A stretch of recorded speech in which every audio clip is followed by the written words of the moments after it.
അങ്ങനെ ഒരു മാസക്കാലത്തോളം നീണ്ടുനിന്ന നമ്മുടെ തൂതപൂരാഘോഷങ്ങൾ അവസാനിച്ചു. ഇന്നലെ നടന്ന ആറാട്ടോടു കൂടിയായിരുന്നു ആഘോഷങ്ങളുടെ സമാപനം. ഒരു മാസമായിട്ട് നമ്മുടെ തൂത ക്ഷേത്രത്തിലെ പൂരവുമായി ബന്ധപ്പെട്ട് ഒരുപാട് പരിപാടികൾ ഉണ്ടായിരുന്നു ക്ഷേത്രത്തിൽ. മെയ് 11 നമ്മുടെ കാളവേല. വ്യത്യസ്ത ദേശങ്ങളിൽ നിന്ന് ഒരുപാട് കാളകൾ ഉണ്ടായിരുന്നു. പൂരത്തിനേക്കാളും എനിക്ക് ഏറ്റവും ഇഷ്ടം കാളവേലയാണ്. നല്ല രസമാണ് കാണാനായിട്ട്. ഫുള്ള് ലൈറ്റൊക്കെ ഇട്ട് പാട്ടൊക്കെ വെച്ച് ഒരു നാടിൻ്റെ ഉറക്കമില്ലാത്ത ഒരു രാത്രി, അതാണ് കാളവേല. എല്ലാ ആളുകളും ഒരുപോലെ ആഘോഷിക്കുന്ന ഒരാഘോഷം. ആഘോഷങ്ങളൊക്കെ കണ്ട് രാത്രി ഒരു മണിയൊക്കെ ആയി വീട്ടിലെത്തിയപ്പോൾ പിറ്റേ ദിവസം പൂരാണ്. ഇതാണ് ചമയം. നാളെ നമ്മുടെ ഗജവീരന്മാരെ അണിയിച്ചൊരുക്കാനുള്ള ചമയങ്ങളാണ് ഇതെല്ലാം. അങ്ങനെ പൂര ദിവസം രാവിലെ ഞങ്ങൾ അമ്പലത്തിൽ പോയി. ഈ കാണുന്ന സ്ഥലത്തൊക്കെ രാത്രി ആകുമ്പോഴേക്കും ആളുകളെ കൊണ്ട് നിറയും. ഇവിടെ ഇതാ ഓരോ ദേശക്കാരും അവരുടെ ആനകളെ സ്വീകരിക്കുന്ന തിരക്കിലാണ്. 2 വിഭാഗങ്ങളിലായിട്ടാണ് പൂര ആഘോഷിക്കുന്നത്, എയും ബിയും. അതിൽ ഞങ്ങൾ എ വിഭാഗമാണ്. ബി വിഭാഗത്തിലെ തെച്ചിക്കോട്ടുകാവ് രാമചന്ദ്രനും എ വിഭാഗത്തിലെ എറണാകുളം ശിവകുമാറുമാണ് തിടമ്പേറ്റുന്നത്. പിന്നെ ഞങ്ങൾ ആന നാണുഴുത്തച്ഛൻ ശങ്കരനാരായണൻ എന്ന് പറഞ്ഞിട്ടുള്ള ഒരു ആനയാണ്. നല്ല ഭംഗിയുള്ള ഒരു ആനയായിരുന്നു.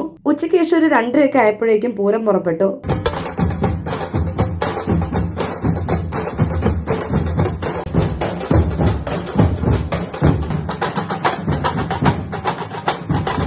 കുറച്ച് കഴിഞ്ഞപ്പോഴേക്കും പെരും മഴ. ഞങ്ങൾ കുറേ നേരം മഴ ഇപ്പോൾ കഴിയുന്നൊക്കെ വിചാരിച്ച് ഒരു സൈഡിൽ കയറിയിരുന്നു. പിന്നെ മഴ വലിയൊരു കുറയിലില്ലാത്തതുകൊണ്ട് ഞങ്ങൾ പിന്നെ മഴ കൊണ്ടിട്ട് അങ്ങോട്ട് നടന്നു.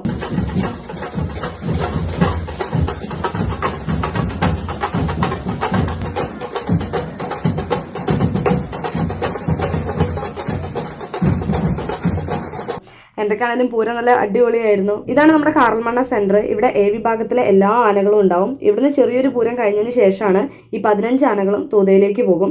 അവിടെ ഉണ്ടാവും. ബി വിഭാഗത്തിലും 15 ആനകളുണ്ടാവും. അങ്ങനെ മൊത്തം 30 ആനകളാണ് തൂതപ്പൂരത്തിൽ പങ്കെടുക്കുന്നത്. വള്ളുവനാട്ടിലെ തൃശ്ശൂർ പൂരം എന്നാണ് നമ്മുടെ തൂതപ്പൂരം അറിയപ്പെടുന്നത്. ഏറ്റവും ഭംഗിയുള്ള ഒരു കാഴ്ചയാണ് കുടമാറ്റം എന്ന് പറയുന്നത്. മലപ്പുറം, പാലക്കാട് 2 ജില്ലയിലെ അതിർത്തിയിലാണ് നമ്മുടെ തൂതക്ഷേത്രം. അതുകൊണ്ട് തന്നെ ഈ 2 ജില്ലയിലുള്ളവർ ഒരുമിച്ച് ആഘോഷിക്കുന്ന ഒരു ആഘോഷം കൂടിയാണിത്. അങ്ങനെ ഗംഭീരമായിട്ട് ഇത്തവണത്തെ പൂരവും കളവരയും ഒക്കെ കഴിഞ്ഞു. ഇനി എല്ലാവരും അടുത്ത വർഷത്തെ പൂരത്തിനായിട്ടുള്ള ഒരു കാത്തിരിപ്പിലാണ്.